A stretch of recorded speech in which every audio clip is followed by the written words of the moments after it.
of teaching learning process or a teaching technology. Today we shall discuss about the various principles which should be followed during teaching process. Welcome to my channel all about education and learners. Today we shall take up with the topic principles of teaching. आज हम जानेंगे कि शिक्षण के दौरान ऐसे कौन से सिद्धांत हैं जो एक शिक्षक को फॉलो करने चाहिए, एक शिक्षक को ज़रूर मालूम होने चाहिए, जिससे कि उसकी शिक्षण अधिगम प्रक्रिया बेहतरीन हो, प्रभावशाली हो और सक्सेसफुल हो। तो आइए समझते हैं कि प्रिंसिपल्स या सिद्धांत किसी भी शिक्षण प्रक्रिया में क्यों आवश्यक हैं, why they are important. First of all ये इसलिए इम्पॉर्टेंट होते हैं, इसलिए महत्वपूर्ण हो जाते हैं क्योंकि ये कक्ष का वातावरण बहुत ही सौहार्दपूर्ण कर देता है। It makes the environment of the classroom very easy going, very comfortable and conducive. Second is it helps to plan teaching. जब क्लासरूम में एक टीचर जाता है तो वो देखता है कि किस प्रकार से उसका शिक्षण क्रिया आगे बढ़नी चाहिए। तो अगर वो सिद्धांतों से अवगत है, if the teacher is well aware of different principles, then he और शी कैन प्लान हिज और हर टीचिंग अकॉर्डिंगली। तो अपने शिक्षण का कार्य उसके अनुसार नियोजित कर सकता है। इसलिए शिक्षण के जो सिद्धांत हैं वो जानने बहुत आवश्यक है। दूसरी तरफ वो शिक्षक को मदद करता है, सहायता करता है किसी भी कंटेंट को चूज़ करने में, किसी भी विषय वस्तु के चयन में सहायता प्रदान करता है।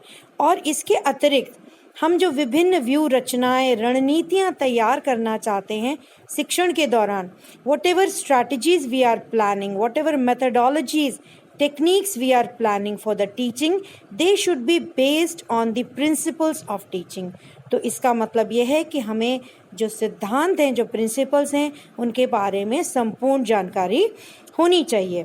और अगर हमको जानकारी है और उसी के आधार पर हम टीचिंग कर रहे हैं तो हम टीचिंग का इम्प्लीमेंटेशन, जो भी तरीके, जो भी योजना, जो भी तकनीक हमने तैयार की है, जो भी रणनीति तैयार करी है, उसको कक्षा में कैसे क्रियान्वयन करना है, how we will implement them, how we will execute the teaching, ये सारी चीज़ें आसान हो जाती हैं।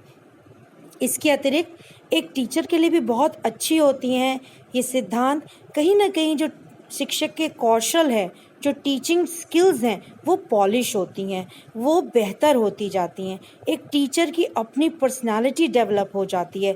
इसलिए अक्सर आपने देखा होगा कि एक्सपीरियंस के साथ, अनुभव के साथ टीचिंग स्टाइल, टीचिंग स्किल्स बेहतर से बेहतर हो जाती हैं। You can improve your teaching skills. दूसरा जो महत्वपूर्ण बात यह है कि अगर आप प्रिंसिपल्स या सिद्धांत से वाकिफ़ हैं तो आप अपने शिक्षण के दौरान, पढ़ाने के दौरान, कक्षा क्रिया के दौरान आप मनोवैज्ञानिक अप्रोच लगा सकते हैं कि किस तरह से आपको मनोवैज्ञानिक तरीके से बच्चों के काबिलियत को, बच्चों की रुचि को, बच्चों के स्तर को ध्यान में रखते हुए शिक्षण कार्य कर सकते हैं। कैसे क्लास में you can teach the various topics keeping in mind the psychology, the mental ability of the students. इसके अतिरिक्त आप लोग स्तर भी चुन सकते हैं। ये मैं वीडियो अपलोड कर चुकी हूँ कि लेवल्स ऑफ टीचिंग कौन कौन सी होती हैं। मेमोरी लेवल होती है, अंडरस्टैंडिंग लेवल होती है और रिफ्लेक्टिव लेवल होती है। तो छोटे बच्चों के लिए जैसे कि मेमोरी लेवल ऑफ टीचिंग बहुत अच्छी होती है, यानी कि स्मरण स्तर, वहाँ पे बच्चों को रटने की ज़्यादा ज़रूरत पड़ती है। बट जैसे जैसे बच्चे बड़े होते हैं, स्टूडेंट्स जैसे जैसे मैच्योर होते हैं, परिपक्व होते हैं, उनको समझाने का, उनको अंडरस्टैंडिंग लेवल की ओर ले जाने का, उनका बोधगम्य बढ़ाने का जो स्तर है वो हमें देखना होता है। तो शिक्षण हम तभी बेहतर कर सकते हैं जब ये सारी चीज़ें हमें पता हों।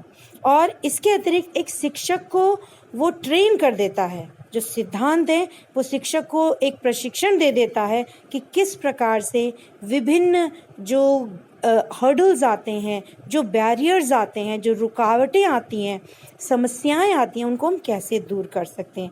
और जैसे मैंने बताया कि इन सब चीज़ों के हिसाब से अगर हम शिक्षण करते हैं तो व्यक्तित्व में निखार आता है, टीचर बेहतर से बेहतर टीचर बनने लगता है। अब जो हम सिद्धांत की बात कर रहे हैं learners, they are actually are of two types, general principles and psychological principles, सामान्य सिद्धांत व मनोवैज्ञानिक सिद्धांत। तो आइए जानते हैं कि जो सामान्य सिद्धांत होते हैं वो कौन कौन से होते हैं। सबसे पहला सामान्य सिद्धांत है प्रिंसिपल ऑफ ऑब्जेक्टिव्स, यानी कि उद्देश्यों का सिद्धांत। जब भी आप कक्षा में शिक्षण के लिए जाएं, उद्देश्यों का निर्माण जरूर करें। किन उद्देश्य से आप कक्षा में जा रहे हैं, क्या पढ़ाने के उद्देश्य से कक्षा में जा रहे हैं, किन लोगों को पढ़ाने के उद्देश्य से जा रहे हैं, तो ये सारी चीज़ें आपको क्लियर होनी चाहिए। प्रिंसिपल ऑफ प्लानिंग, नियोजन का सिद्धांत। बिना प्लानिंग के कोई भी कार्य करना ठीक नहीं है। अगर आप नियोजन से जाते हैं, प्लानिंग से जाते हैं, तो वो कार्य एक क्रमबद्ध तरीके से, एक लॉजिकल तरीके से, एक सीक्वेंस से आगे बढ़ता है। फिर है प्रिंसिपल ऑफ फ्लेक्सिबिलिटी, यानी कि लचीलेपन का सिद्धांत। हम कोई भी कार्य करते हैं तो ऐसा नहीं है कि आपने प्लानिंग करी है या नियोजन करा है कि ऐसे करना है तो आप बिल्कुल स्ट्रिक्टली वैसे ही करें, रिजिड हो जाएं। रिजिड होने की ज़रूरत नहीं है, कठोर होने की ज़रूरत नहीं है, सख्त होने की ज़रूरत नहीं है। कभी ना कभी आप थोड़ा बहुत बदलाव, मॉडिफिकेशन, चेंजेस ला सकते हैं। अगला है प्रिंसिपल ऑफ एडजस्टमेंट, यानी कि समायोजन का सिद्धांत। कक्षा में देखिए आप कैसी कक्षा है, क्या रिसोर्सेज हैं, क्या स्रोत आपको मिल रहे हैं। अब आप सोच के गए हैं कि मैं तो कंप्यूटर से ही पढ़ाऊंगा, मैं तो पावर पॉइंट से पढ़ाऊंगा, मैं स्मार्ट क्लास लूंगी, लेकिन वहाँ अगर सुविधा नहीं है तो इसका मतलब ये थोड़े कि आप पढ़ाएंगे नहीं। आपको उसी हिसाब से समायोजन करना है, एडजस्टमेंट करना है और उसके अकॉर्डिंग बच्चे को भरपूर ज्ञान देना है, यानी कि कम से कम रिसोर्सेज में बेहतर से बेहतर नॉलेज देना एक टीचर का बहुत बड़ा गुण है। फिर है प्रिंसिपल ऑफ एक्टिवनेस, यानी कि सक्रियता का सिद्धांत।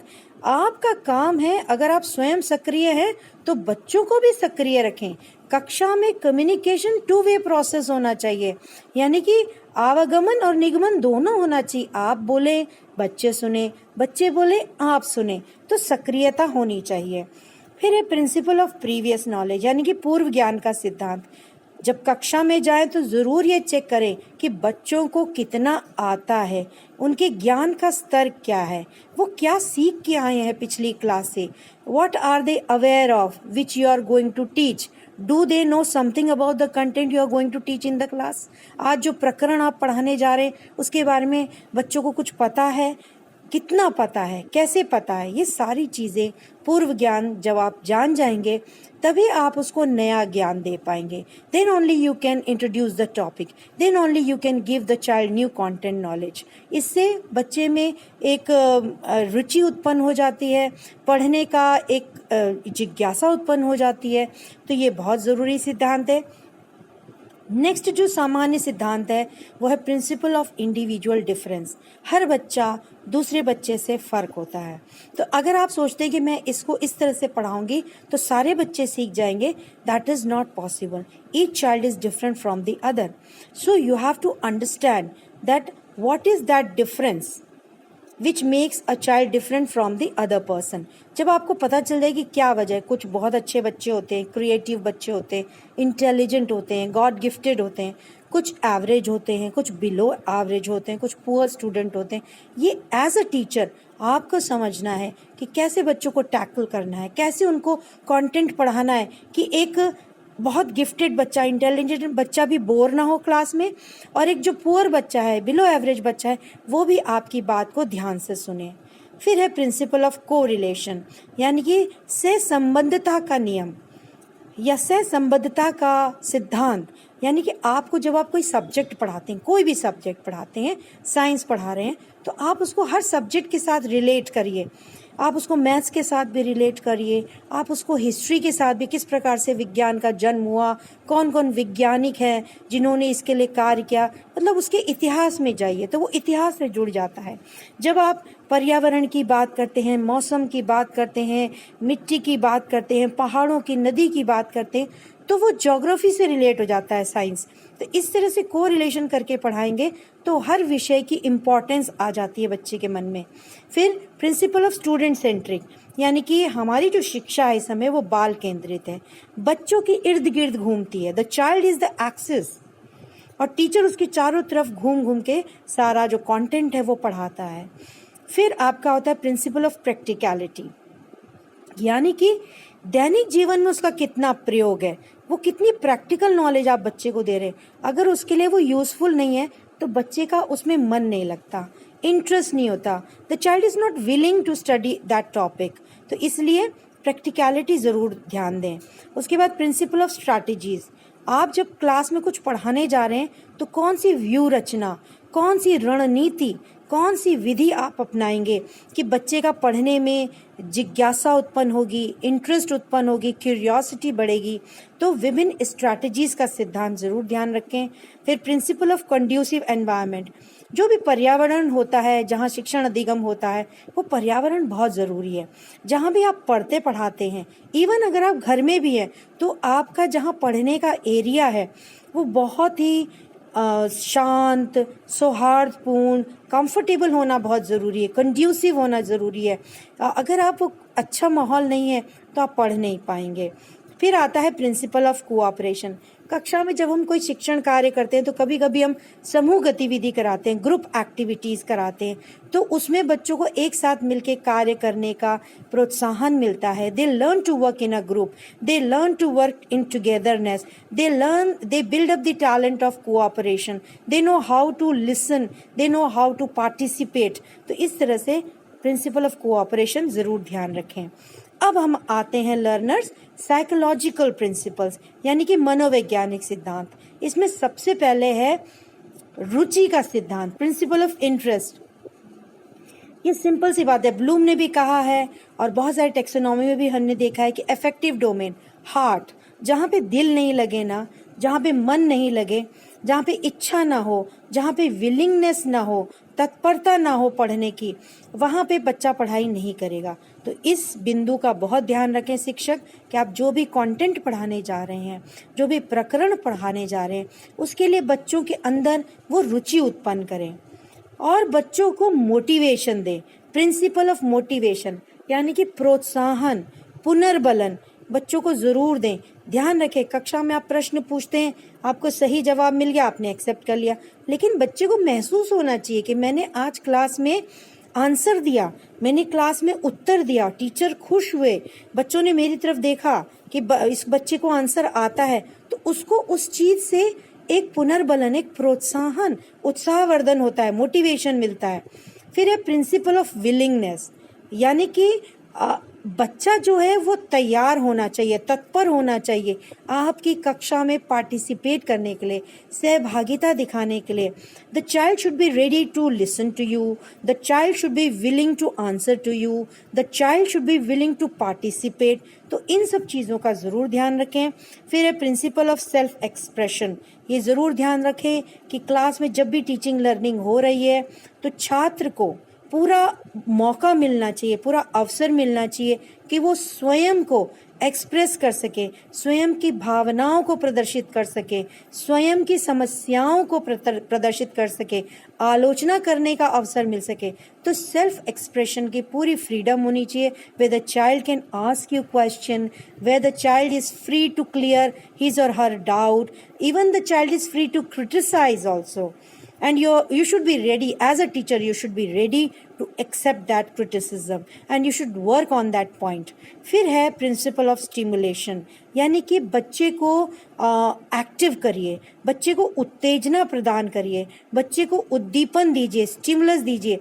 स्टिमुलस बहुत तरीके से दिया जा सकता है, प्रश्न पूछकर, चार्ट दिखाकर, पिक्चर्स दिखाकर, एक्टिविटी कराकर, एक्सपेरिमेंट कराकर, मॉडल दिखाकर, कुछ वास्तविक रियल ऑब्जेक्ट्स दिखाकर। तो बच्चे को स्टिमुलेटेड रखिए। जब बच्चा स्टिमुलेटेड रहेगा तो वो कक्षा में पूरा ध्यान दे पाएगा, नहीं तो उसका कंसंट्रेशन भंग हो जाएगा। अगला आता है प्रिंसिपल ऑफ फॉलो अप, यानी कि आपने जो भी पढ़ाया वो कक्षा में कितना एब्जॉर्ब हुआ, कितना बच्चों ने उसको ग्रास्प किया, कितना उसको अपने अंदर लिया, समझा। तो इसको जानने के लिए आपको फॉलोअप करना पड़ेगा। और चाहे वो आप टेस्ट के द्वारा करिए, परीक्षण के द्वारा करिए, प्रश्न करके करिए, पुनरावृत्ति से करिए, रिकैप क्वेश्चंस पूछ के करिए, इवैल्यूएटरी क्वेश्चंस पूछ के करिए, फिर बच्चे को फीडबैक दीजिए। तो this is principle of feedback, यानी कि पृष्ठ पोषण दीजिए कि तुमने ये सही नहीं किया, तुमने ये गलत किया, तुम इस तरह से करोगे तो और बेहतर तरीके से करोगे, तो उसको फीडबैक दीजिए। तो ये प्रिंसिपल ज़रूर फॉलो करें टीचर्स। और सेल्फ एक्सप्रेशन का एक्सप्रेशन जो होता है वो, जैसे मैंने अभी बताया, बच्चों को पूरा भरपूर मौका दीजिए, हर तरह का एक्सप्रेशन करने के लिए दीजिए उसको मौका। फिर क्रिएटिविटी, सृजनात्मकता, ज़रूरी नहीं कि जो तरीका आपने बताया उसी तरीके से बच्चा सेल्फ एक्सप्रेशन करे, अपने एक्सप्रेशन को भी एक्सप्रेस करने का उसका तरीका होना चाहिए। जो वो कार्य करे उसमें उसकी अपनी भी मेहनत होनी चाहिए, अपनी एक सृजनात्मकता होनी चाहिए, अपनी एक क्रिएटिविटी होनी चाहिए। उसको नकारें नहीं, उसकी क्रिएटिविटी को एक्सेप्ट करें, उसको मोटिवेट करें, उसको शाबाशी दें। फिर प्रिंसिपल ऑफ कोऑपरेशन, मिलजुल के करने में जो फ़ायदा है वो बच्चों को बताएं, बच्चों को समझाएं उसके लिए, क्योंकि देखिए आखिरकार जो बच्चा है वो आगे चल के सिटीज़न बनना है, एक नागरिक बनना है, एक रिस्पॉन्सिबल नागरिक बनना है, उसको एक सोसाइटी में, एक समाज में रहना है, तो मिलजुल के रहना है। और इस भावना को, इस गुण को आपको डेवलप करना है एज अ टीचर। फिर ये प्रिंसिपल ऑफ एक्सरसाइज, बार बार अभ्यास कराइए, बार बार उसको रिवाइज कराइए, बार बार उसको करने से जो भी आप शिक्षण कार्य कर रहे हैं, जो भी ज्ञान आप दे रहे हैं, वो उसके दिमाग में, उसके मस्तिष्क में, उसके दिलो दिमाग में हमेशा रहेगा, परमानेंट रहेगा। फिर ग्रुप डायनेमिक्स, आपको जो ग्रुप मिलता है, जो समूह मिलता है, तरह तरह के समूह मिलते हैं, एवर चेंजिंग ग्रुप्स होते हैं, समूह में बहुत बदलाव होते हैं, तो आप उसी के अकॉर्डिंग अपना शिक्षण कार्य करिए, उसी तरह से शिक्षण करिए। तो ये कुछ सिद्धांत हैं जो एक टीचर को फॉलो करने चाहिए, एक टीचर को पता होने चाहिए। उसी के आधार पर आप एक अच्छे शिक्षक बन सकते हैं, या जो शिक्षक बने हुए हैं वो और अच्छे से शिक्षण कार्य कर सकते हैं। आई होप आपको मेरा ये वीडियो अच्छा लगा होगा। अगर अच्छा लगा है तो लाइक करें, अपने फ्रेंड्स के साथ शेयर करें, और प्लीज़ कमेंट ज़रूर पोस्ट करें। इससे इम्प्रूव करने में मुझे मदद मिलती है, और हर तरह का क्रिटिसिज्म भी मुझे अच्छा लगता है, और उसको मैं एक्सेप्ट करूँगी, सुधारने की कोशिश करूँगी। और अगर आपने सब्सक्राइब ना किया हो तो ज़रूर सब्सक्राइब करें। Keep on watching my videos. Thank you.